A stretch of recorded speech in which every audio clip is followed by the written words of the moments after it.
Hello friends, today I'll be showing you how to make the cottagecore dress. There are two variations for the bodice. I'll start by showing you the more straightforward one and then the one with our embellishments second. The link to purchase the pattern is in the description box, or they're free to my $5 and above tier Patreons. Print out your pattern and then using your ruler, measure the lines on the side this time, there wasn't space at the bottom, to check it printed the right size. Then cut out your pattern pieces. I'm using the slim collar. And I'm using the non-Pintuck bodice. The lines around the neck for the bodice might seem a little bit confusing. The whole piece is needed if you're using the slim line. If you're using the wider collar, then you need to trim down to that first seam line.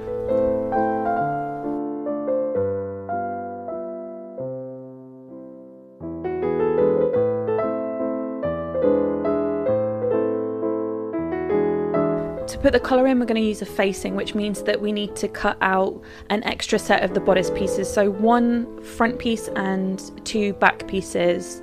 I'm using this plain white cotton to make it easier to show, but also this is the thinnest fabric that I have. If you're working with quite a thick fabric, this is a good idea. If your fashion fabric is pretty thin, then I just use that. So this piece needs to be cut on the fold. I folded the material in half and then I've just butted that fold cut edge to the fold. This means that when we open it out, we'll have a whole pattern piece for the whole of the front.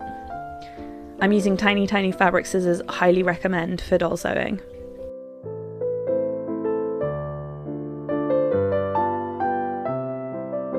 This fabric doesn't have a right and a wrong side, but doing it this way, you will always get your pieces mirrored. So I'm folding that fabric in half and then cutting two pieces at once.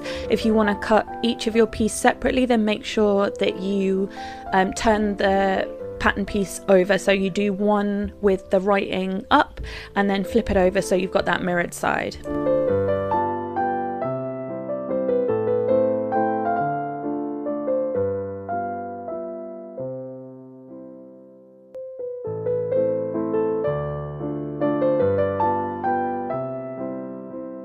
I drafted this collar to be bagged out, which means that you'd sew two pieces right sides together and then turn them out the right way to get a clean edge on the collar. But my fashion fabric is really thick, so what I'm going to do is cut off the outer edge of the seam allowance, not the inner edge. Keep the inner edge, cut off the outer edge. I'm going to put fray check along the edge of this collar piece.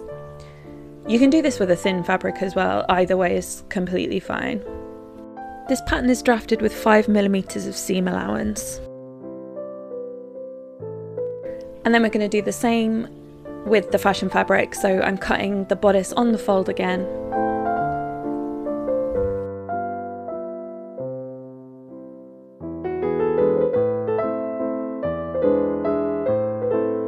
This fabric does have a right and a wrong side, so this way, folding the fabric over, I'm going to get the mirrored pieces for the back. This is like a flannel, so one side is brushed and then one side is plain. It's also really loose weave, but I'm going to show you a way to deal with fraying in a second.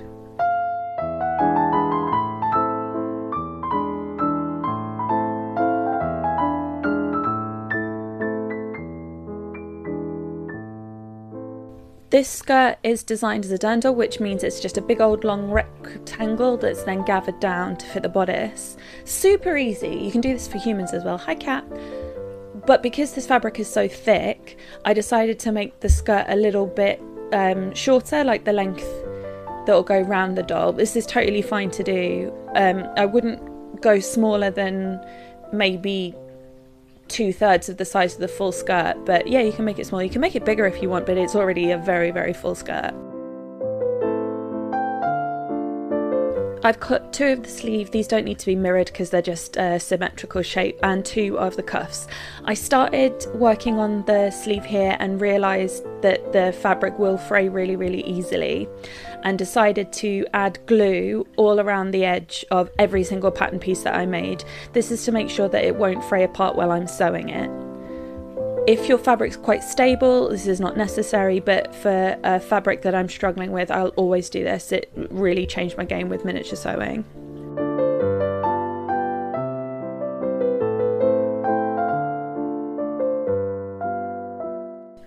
I'm just using regular PVA glue to go around this. You can use a Fray Check product, but PVA glue is something that I always have in my stash, and I don't think it's waterproof, but I don't wash doll clothes, so not a huge problem just to use regular school glue or white glue for this.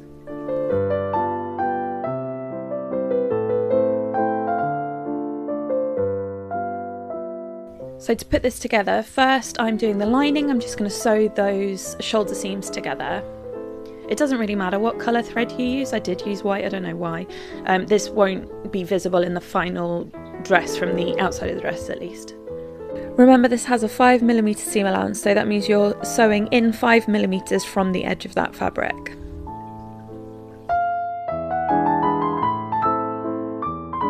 And then I'm doing the same for the outside fabric. This time I would recommend to try and use at least a similar coloured thread to the fabric that you're using. It doesn't need to be identical, but close is pretty good just in case it shows. Unless you want it to show, that would be a cute design feature, to be fair.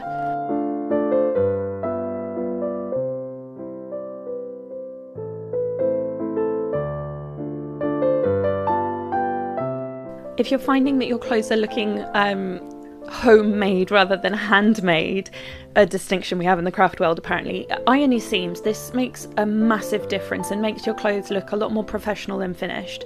So every time you've kind of finished a stage, iron your seams basically.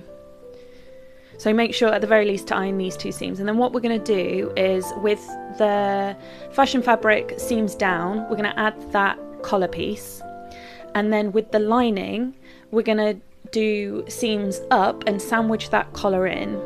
So I'm pinning it in a few places, making sure that that sandwich can't move while we're sewing. And then we're going to sew the whole length of like the back, the neckline, and then the back on the other side again. So this is going to both seam the back of our dress super neatly, but also it's going to catch that collar and give us a really nice finish on the neckline.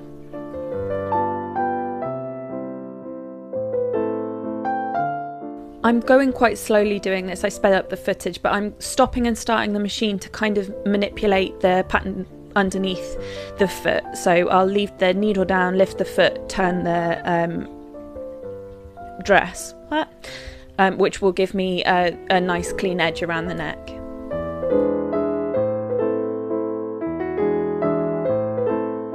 And then I'm just checking that nothing's been caught while I've been sewing. I'm very good at catching. Then I need to trim off these corners to make sure that there's no bulk in that corner when we turn it out. And then I'm going to clip little cuts along the notches. Be careful not to clip the line of stitches. If we don't do this, this means that the collar can't turn out properly.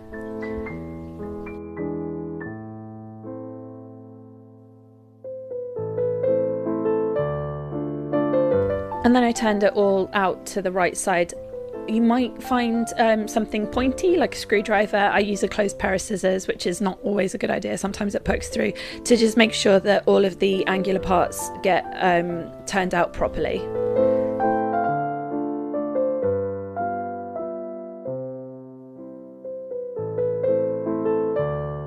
This might seem kind of a tricky way to put a dress together, but it gives you a really good finish on a collar. I was trying to do different ways of inserting the collar, and this way just looks the nicest.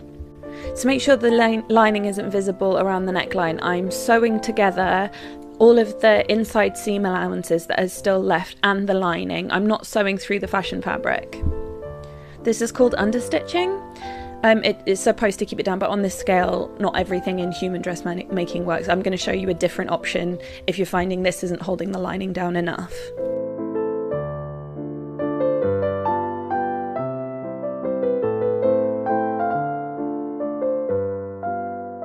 So you'll notice that the sleeves are a little bit bigger than the cuff for the sleeves.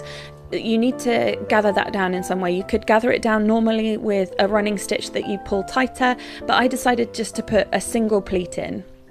This fabric is thick, like I said before,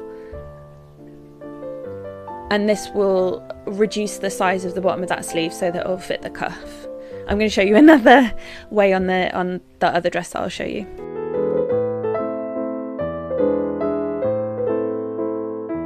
And then with the cuff piece and the sleeve right sides together, I'm just going to sew a running stitch the length of that.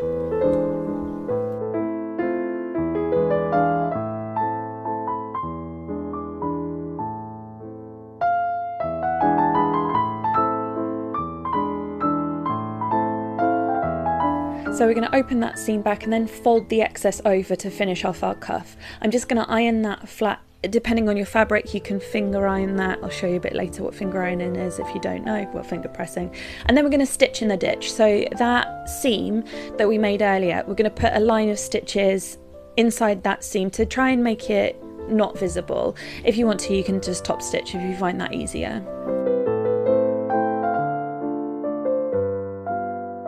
The top of the sleeve is also drafted with a puff. This time I am going to just gather it, so I'm just sewing a running stitch and then pulling that tight. I am actually anchoring both ends when I've pulled it tight to make sure that those gathers don't pull out while I'm sewing it together. I actually did sew down some of the gathers by hand before attaching the sleeves because I was having some trouble with the gathers being pushed out.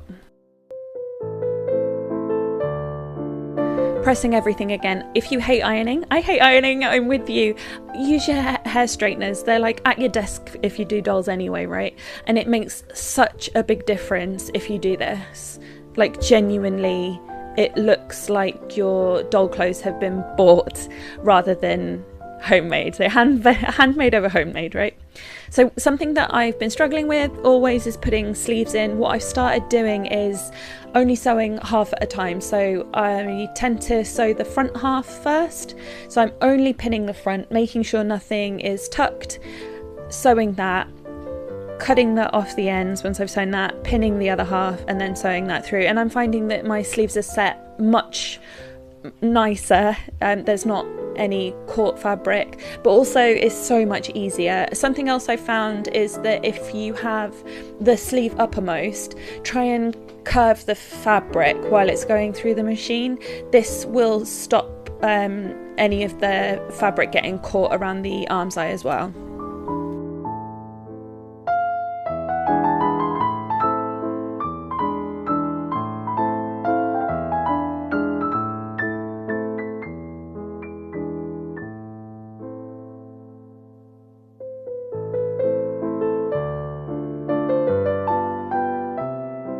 If you do have any accidental tucks, I'd recommend stitch ripping half of that seam or wherever your tucks are and then just resewing it.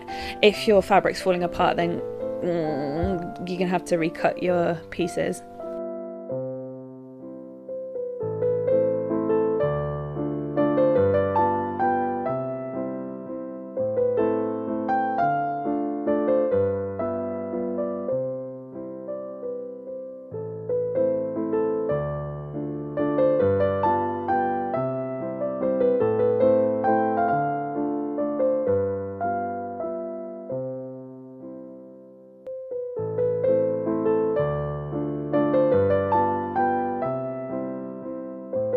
I couldn't get the seam for the second half of the sleeve. It just wouldn't catch the fashion fabric properly, and because this is such an unstable fabric and it was starting to shred, I decided just to hand sew this part of the seam. Any of this can be done with hand stitching, like none of it needs a machine. I have tutorials on hand stitching if that's something you're interested in. I'm not sure if this is necessarily a beginner project, but I don't think it's that difficult either. The facing that holds the collar in does seem complicated, but I promise you it's not.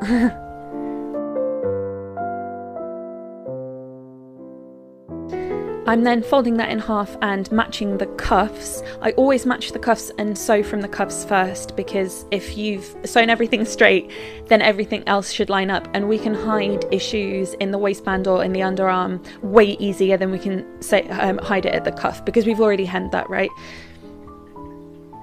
Try and match it up as best as you can, but if it's not perfect, like mine's not perfectly matching up, it's not a huge issue. With sewing this seam, don't be too worried about that lining fabric. If it doesn't catch, it doesn't catch, that's fine. Make sure you get the fashion fabric.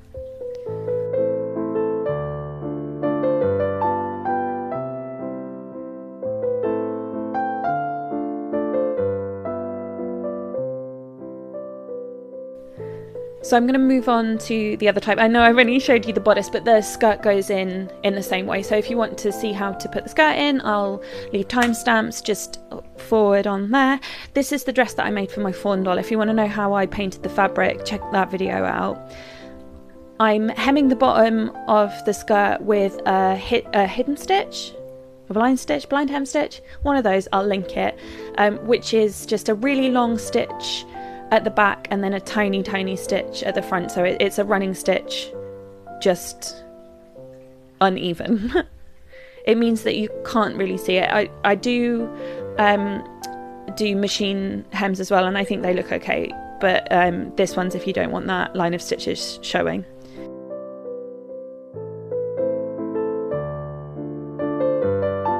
So this is our Pintuck bodice piece. I'm creating these tiny little folds. This is finger pressing, so I'm just running my nails along to set that seam in there.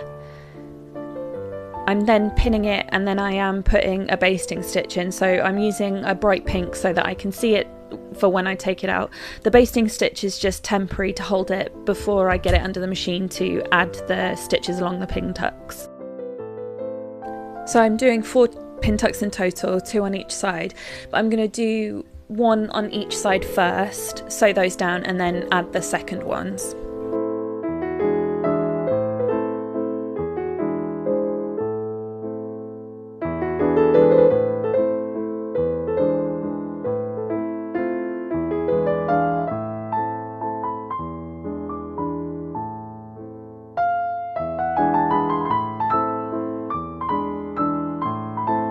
I didn't film the first ones, I don't know why, but I did film the second ones going on the machine. It's just a running stitch along those tucks.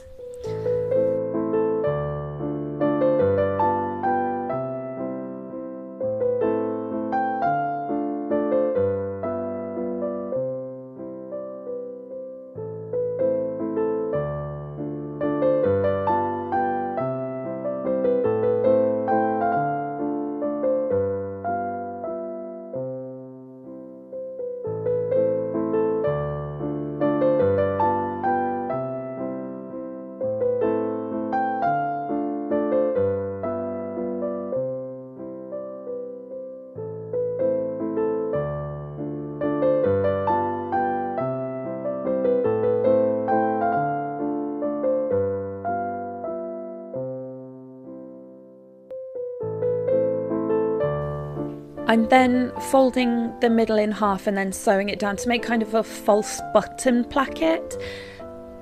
You can stop here, but you'd need to make your pin tucks a little bit wider because it's designed so that it has these details. You need to check against like a normal size bodice. I'll show you in a second.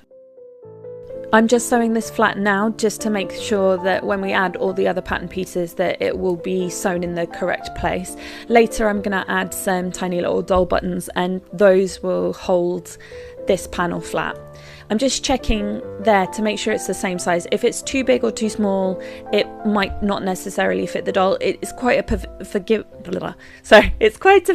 pattern, so it shouldn't make a huge difference. The only difference with this one is that because I'm using the wide collar pattern, I've cut down to the second seam line.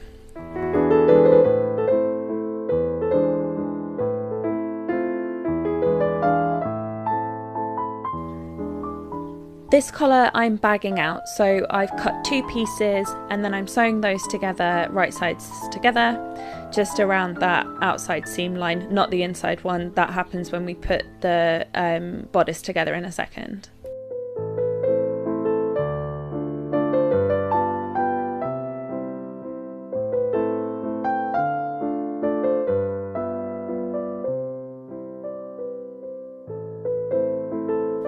I'm cutting the seam allowance down to about 1 or 2 millimeters, kind of the lowest I think I can get away with, basically, just to make sure that it's not bulky when we turn it the right way out. And clipping this notch in the middle just for good measure, just in case, to make sure that it turns out cleanly. And then I'm turning that piece right sides out. Little bit fiddly, might need something pokey again to get the bits out.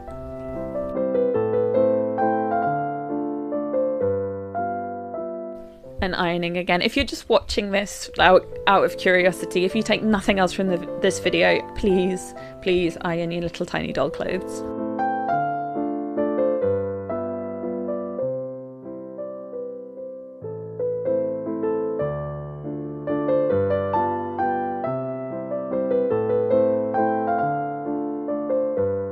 Again, sandwiching this together in the same way that we did the tartan bodice, no difference.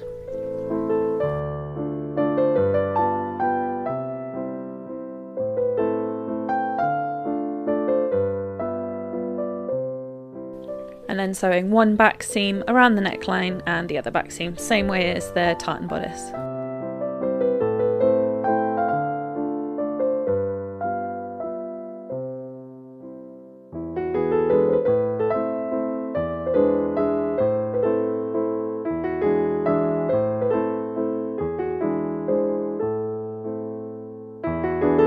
So again, I'm cutting those corners off, but also with this one, I'm cutting away the seam allowance, again, in the same way that I did the collar, cutting it down to 1 or 2 millimeters, again, as much as I think I can get away with.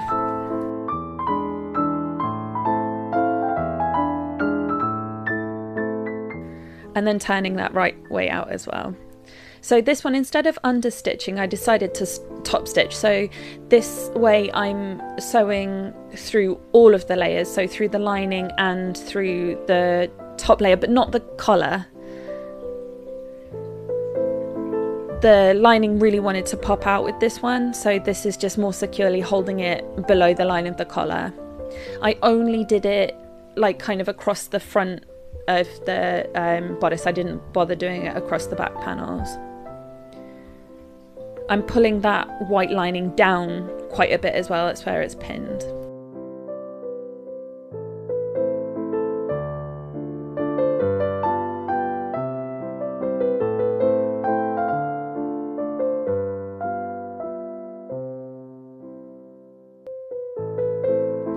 So to make this sleeve smaller, I'm doing a box pleat, so that means you pleat like one side in a little bit and then pleat the other side in to match it, to meet it in the middle, and then I'm sewing that down and then just constructing the sleeve in exactly the same way as I did with the tartan bodice.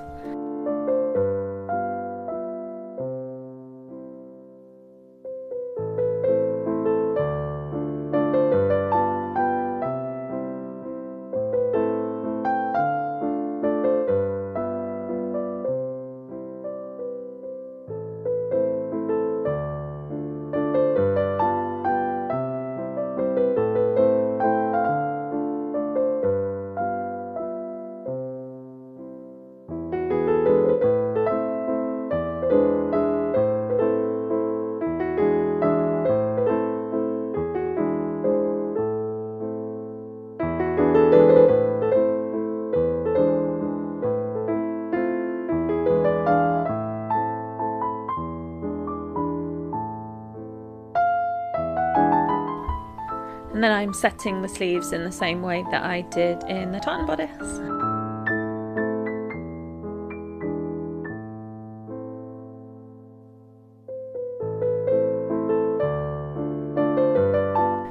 I filmed setting the sleeve a lot better than I did with the tartan one, so I'm going to try and show you a little bit what I mean by kind of pulling the fabric while you're sewing.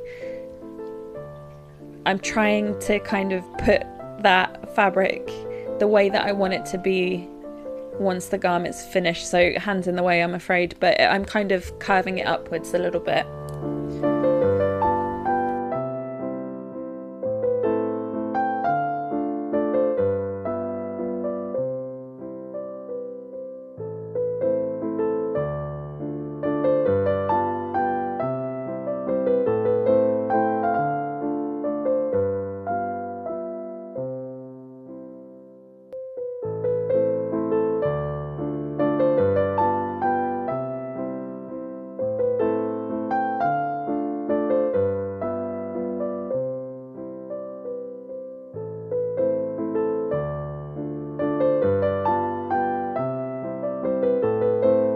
I didn't show this on the tartan bodice actually, but this is super important. You need to clip along the arm's eye, otherwise you're not going to get your doll's arm in it. The arm's eye is smaller than it needs to be to fit the doll's arm, so usually I'll sew down the length of the side seam and then clip, but this time I decided that I would clip before, so that's the same way that we did with the collar on the tartan dress, just putting those little relief cuts in, not quite to the stitch line.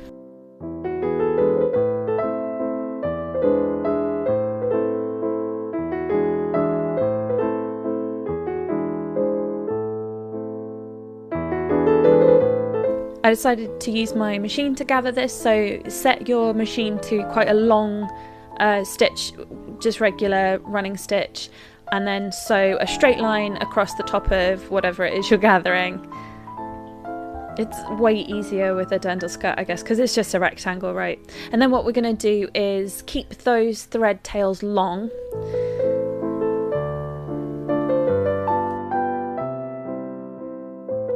And then pull the bobbin thread. So I know the bobbin thread is at the bottom, and I know that that's the underneath one.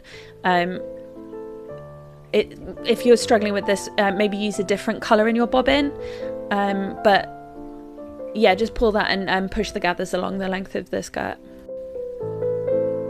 If you're really worried about this being completely even, check out my Cottagecore video, because I have some tips for that. I'm not super worried. This is a pretty full skirt and I'm trying to get away from perfectionism, so I'm just like evening those gathers out by eye, and then I'm grabbing the bodice and making sure that the skirt is gathered down enough to fit that bodice.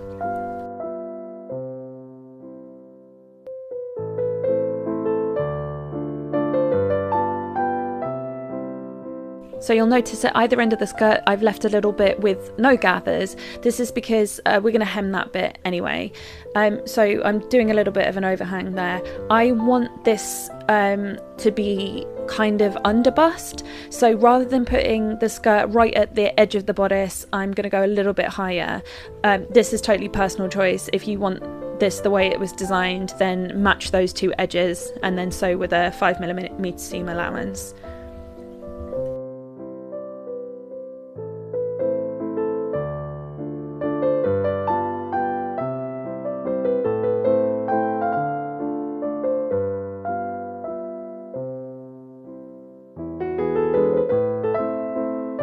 I'm using a lot of pins to hold this together while I'm sewing. I find that really helps with keeping the gathers even and making sure that they're not pushed out while it's under the sewing machine.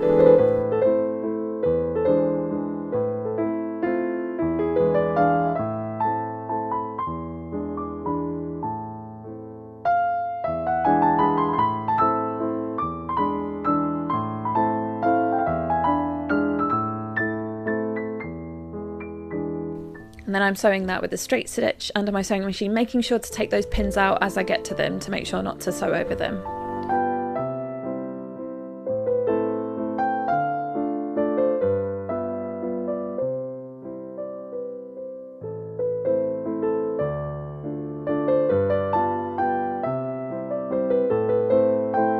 I'm using a seam ripper to cut that thread that I used to gather the skirt. If you put it within the seam allowance, then I'd leave it, but because this is visible, I'm taking it out.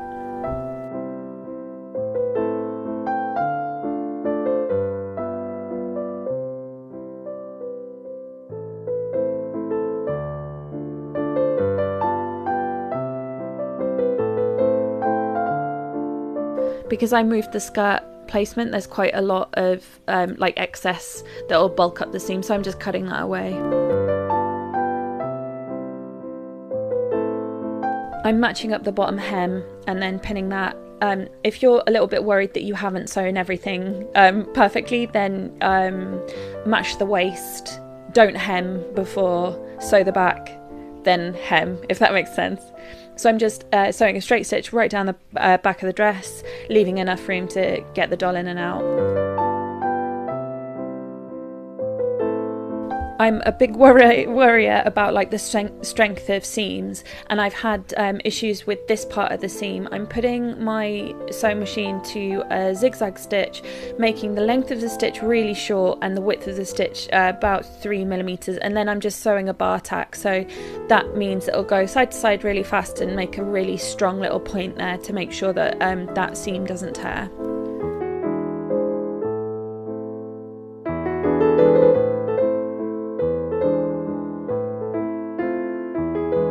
I used a blind hem stitch on the back there as well, just those little bits of extra hems, because I didn't want top stitching on this dress. It's not a feature of the dress, so I just didn't want to do it really. I didn't want visible stitching. Something I didn't show was to make sure to trim down the cuffs, otherwise it'll be quite tight around your doll's wrists.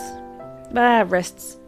It's like mid forearm, I don't know. Then you just need to add your closures. I add a snap at the waist and at the neck, and then you're done. Link for the pattern is in the description box. Thanks for watching, thanks for buying. Like, subscribe, do the YouTube things. Whatevs, happy you're here. Thanks again, bye.